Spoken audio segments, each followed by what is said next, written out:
Have you ever wondered if there is a limit to the betrayal from the people you trust the most? Have you ever fantasized about a kind of revenge that doesn't use brute force, but your own intelligence and resilience? Welcome to the story of Chelsea Norna, a story that will make you think about love, betrayal, and how life can cruelly push you to the abyss, but it's also where you find the strength to rise up and turn the tables. Imagine this, you're just 16, a teenager with a tiny life growing inside you. Instead of getting protection and love from your own parents, they coldly cast you out, throwing you onto the street like a useless object. For the next 22 years, you struggle alone, building a life from the ashes. And then, one day, the very people who abandoned you reappear, not to apologize, but to sue you, demanding what they call a legacy they never contributed to. Shocking, right? But that's just the beginning. What they didn't know was, I'd been waiting for this moment for 2 decades. If this story resonates with you, if you also crave justice for those who betray, hit that like button now to support stories of resilience.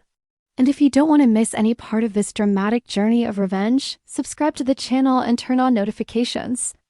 I believe my story won't just be entertainment.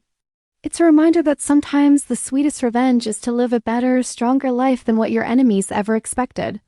Don't forget to comment where you're watching from and what time it is there. I'm curious to see how far this story travels. On that day, the air in the cozy Austin living room of the Norton family suddenly turned bone-chillingly cold. I, Chelsea Norton, a 16-year-old in 11th grade with trembling hands, handed my parents a 2-line pregnancy test. Instead of comfort, understanding, or a warm hug, I was met with contemptuous stares and words sharp as knives. "You're no daughter of ours anymore," my dad's voice.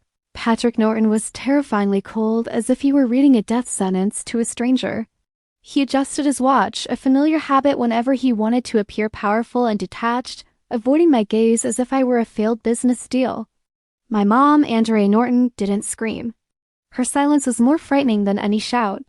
She calmly examined her nails as if my pregnancy and being kicked out were trivial matters. "We expected better from you, not this mess that ruins our name." Each of her words was a dagger piercing my young heart. I had just 10 minutes to pack. 10 minutes to stuff my entire life into a small backpack. When I turned back, the family photo on the mantelpiece had been turned face down. The click of the frame echoed through the house like a final verdict, erasing my name from their existence. That was the moment I realized that sometimes the so-called blood bond is terrifyingly fragile. Honor, family image, social status all seemed to be placed above the most basic love between parent and child. This wasn't just an emotional rejection. It was an act of stripping away all safety, the right to an education, and even a home from a minor. It was a complete betrayal, a scar on my soul that would never heal. And then there was Derek Sloan, the boy who had whispered promises under the stars at our high school prom, his hand on my waist as if it would last forever. But when I told him the news, his voice on the phone went from steady to panicked. Days later, his number was blocked, and a letter from his family's lawyer appeared, denying everything and threatening legal action if I contacted him again. His college future and his family's reputation were more important than ours, a concept that had never truly existed for him. Derek's silence was another burning wound, a bitter betrayal because he had been my only escape from that hellish family. The harsh lesson about trust and human frailty was etched deep into my mind. Alone, I was lost on the streets of Austin. Zilker Park became my reluctant home. I slept on cold benches, rationing my tears to save strength. The humid Texas air clung to my skin, and I had to dodge the judgmental stares and whispers of passers-by. Each rejection, each contemptuous look, each lonely night fueled the fire within me. From my parents' cold dismissal that stripped away my identity to Derek's cowardice that left me vulnerable. On that cold bench, I learned that trust is fragile and people can discard you like trash. But at that very moment, I swore an oath to myself. I would make them pay. Not with blind anger that would destroy me, but with a smarter plan turning their greed into the very tool I'd used to dismantle everything they cherished. The first light of dawn in Zilker Park brought no warmth, only weak sunbeams piercing through the leaves, highlighting the despair on my face. Days had passed, and I was losing hope. Curled up on a cold bench, an unexpected voice rang out, gentle yet commanding. "You're freezing out here, child." I looked up to see an older woman in an elegant cashmere coat walking an old dog. That was Kayla Rhodes's. Her eyes were sharp but kind, as if she could see through all my lies when I tried to say, I'm fine. She sat down next to me, silently listening as I broke down crying. Her hand on my back was so steady, it felt like the only anchor in my life's storm. Come have breakfast with me and Max, she said, no questions asked. Her car smelled of lavender, and the feeling of the heated seats slowly thawed my numb body. This wasn't just a chance meeting. It was a fateful turning point. Kayla didn't just give me temporary shelter in one of her hotels. She became my mentor and my guide. She saw in me not just a victim, but a hidden warrior. Her words became my guiding principle. Build yourself so strong they regret ever letting you go. Use their weaknesses like tools. Kayla taught me not just how to survive, but how to win. Kayla was a master in the business world. She started me with the simplest job as a hostess at her downtown Austin hotel chain. She showed me how to read guests' faces, how to turn a complaint into loyalty with a well-timed smile. She taught me everything from managing shifts and inventory to analyzing profit margins. For me, these lessons weren't just business knowledge. They were teachings on patience and revenge. With every shift, I learned to handle demanding patrons, building an unbreakable shield against anyone who would hurt me. Our private sessions in her office went deeper into strategy. She told me stories about how she outsmarted rivals in the hospitality world, emphasizing that patience was the key to outlasting enemies. One evening, as I was helping her update her will, she introduced me to Sean Barrett, her personal lawyer. He's not just for papers, Kayla said. He's for protection against the unexpected. Sean's eyes were steady and his handshake was firm. He became part of my circle, helping me sharpen my strategies, from setting up trust to locking assets tight, to creating evidence trails that could trap the unwary. Not long after, Shannon Lyle, a girl from the hotel's IT desk, also joined our team. Her skills in tracking digital footprints turned casual chats into surveillance lessons. We often stayed up late fixing system glitches, and she taught me how to monitor without leaving a trace. Together, we assembled a solid team, a sophisticated armor against the ghosts of my past. After the miscarriage, a terrible emotional wound that left me hollow, Kayla helped me through it and guided me to a Texas shelter. Thanks to her contacts, the paperwork was fast-tracked. There, I found Austin Norton, a baby with curious eyes and tiny hands that grasped mine, as if he knew our bond. I named him after the city that had broken and rebuilt me. I raised Austin not just with love, but with strategy. I enrolled him in coding camps early on, honing his mind into something undeniable. His first program at 8 showed his great potential, and by 10, he was building apps that solved real-world problems. I knew that one day his success would draw those greedy people back, and their envy would make them vulnerable. Everything was part of Kayla's preparation. She had drafted her will into a fortress of clauses barring abandoned family from any claims. The code to her safe was set to Austin's adoption date, a daily reminder of my purpose. She also recorded videos in her study, warning about the blind spots of greed and the cowardice of those who abandon family. We practiced scenarios with her role-playing my parents' excuses and me practicing my counters. Every time I nailed a response, she would let out a sharp laugh. I built my empire brick by brick, from expanding hotel operations to investing in Austin's growing tech scene. Every success was a step in the plan Kayla had helped me craft. The trap was set, and they took the bait right on cue. The trap was set, and they took the bait exactly as I had predicted. I started by feeding stories about Austin's breakthrough software to local Austin tech sites. I crafted anonymous tips with specific details about his algorithms to ensure the coverage went viral in the business. Networks or my parents, as executives, lurked. Within hours, the stories exploded online with headlines touting a local whiz kid transforms the industry overnight, drawing thousands of shares and comments. I tracked it all, knowing the echo would reach their ears through mutual contacts. Days later, an expensive tablet arrived at my desk, wrapped with a card from my parents for our talented grandson time to reconnect. Their words were a thin veil over their true motive, to probe my defenses. I shipped the tablet back with a note, feigning emotional turmoil with shaky handwriting. This brings back too many painful memories. When they called, my voice wavered just enough. Why now? After all these years of nothing? I did this to make them think I was fragile and ripe for being pushed further. Shannon immediately dove into their online patterns. Her tools pinged every query on Austin's name from their IP addresses, capturing screenshots of their dives into Texas family law sites and forums on reclaiming estranged relatives. We meticulously cataloged every piece of evidence, from encrypted chats with Derek outlining ways to leverage the kid's fame for our share, to browser tabs on inheritance claims and quick searches for private investigators. My denials only fueled their fire. Each "I can't do this right now" message I sent made them press harder, escalating to voicemails promising reunion funds if I would just talk. When Derek ramped up his role, Shannon snagged his communications, proposing to play on my guilt for a cut of the inheritance. His desperation was clear after his startup flop left him scrambling.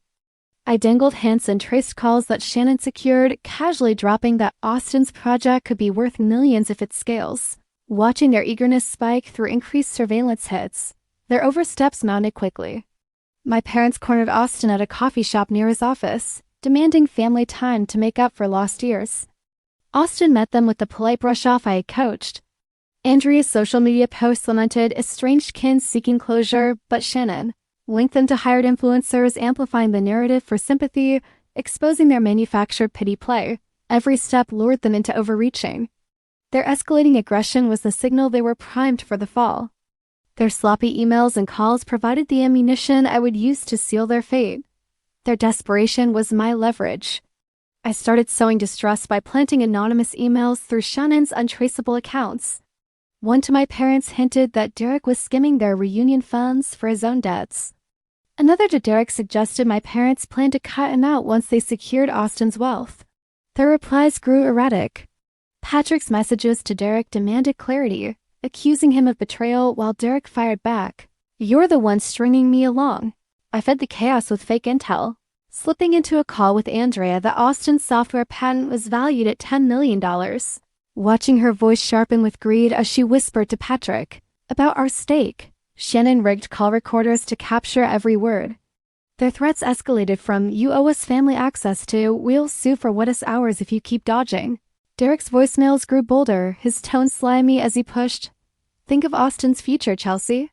I'm his father after all. Oblivious to the trap snapping shut, I leaked a doctor document to their lawyer, a mock trust fund clause implying Austin's wealth was tied to my approval alone, sparking their frantic emails about forcing a settlement. Shannon's tools snagged every piece. From Patrick's late-night searches for grandparent rights Texas to Derek's encrypted chats with a shady consultant, I kept my responses hurt. "I'm not ready to talk." Each refusal stoked their impatience, pushing them to overplay their hand. Their mistrust peaked when Patrick confronted Derek in a recorded call. "You're replaying us for fools." While Derek snapped, "You never trusted me from the start." The breaking point came fast. Their lawyer filed a lawsuit for grandparent visitation and inheritance claims, citing familial bonds that never existed. Shannon intercepted the court filing, her analysis revealing sloppy errors that Sean pounced on, crafting counter-documents to expose their lies. Their final move was a public post on an Austin business forum, pleading for sympathy. But Shannon traced it to a hired PR firm. The evidence was stacking higher, their reckless demands crumbling. Their own words were the noose tightening around their plan. The stage was lit and their downfall began. Austin's keynote at the Austin Tech Summit, packed with industry leaders and cameras, opened with a nod to chosen family. His voice was steady as he stood in a sharp blazer, not a suit, signaling his own path. I had coached him to start broad, speaking of loyalty over blood. All eyes were on the front row table where my parents, Patrick and Andrea Norton, sat with Derek. Their polished appearances masked the greed I had baited. The screen behind Austin flared to life with Kayla's video. Her face commanded silence as she declared, "Family is who stands by you, not who claims you when you shine." The crowd leaned in as she called out the cowards who discard their own. Her words were aimed directly at those who had abandoned me. Next came the legal blow. Sean stepped to the podium with a folder, his tone clinical as he displayed the document they had signed 22 years ago. Projected in bold text, "We, Patrick Norton and Andrea Norton, relinquish all rights to Chelsea Norton and any offspring, born or unborn." Gasps rippled through the room as phones were raised to capture their undeniable and damning signatures. Then came the emails. Shannon's intercepts flashed across the screen, showing their plot to leverage Austin's fame and Derek's push to play on my guilt for millions. Their own words exposed their conspiracy. The final strike was my voice, calm but cutting. As I stood and faced them, I said, "You demanded my child, but there was no child. Your cruelty drove me to a miscarriage, and Austin is my adopted son.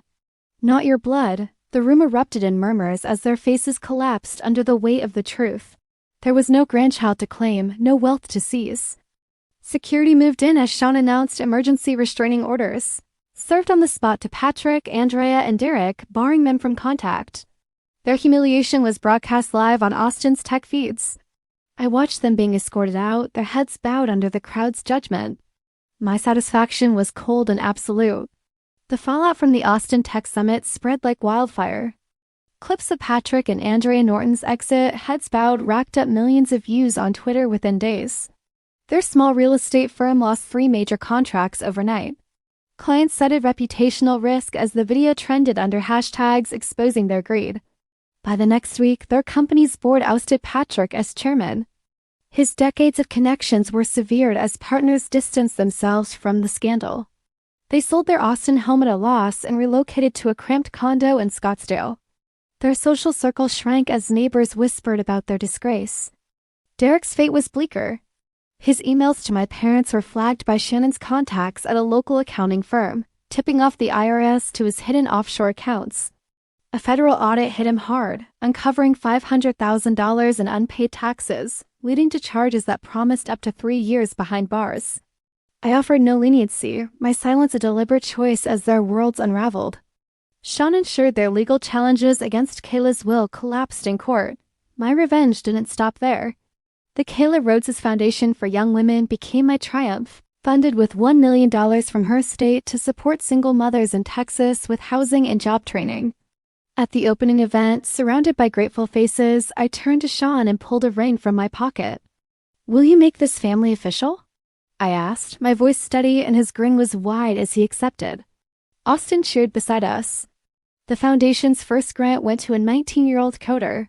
Her toddler in tow, her eyes bright with a hope I had once lost. Revenge served cold is the sweetest. It's a lesson carved into my core. You protect yourself by building a life so strong it outshines those who tried to break you.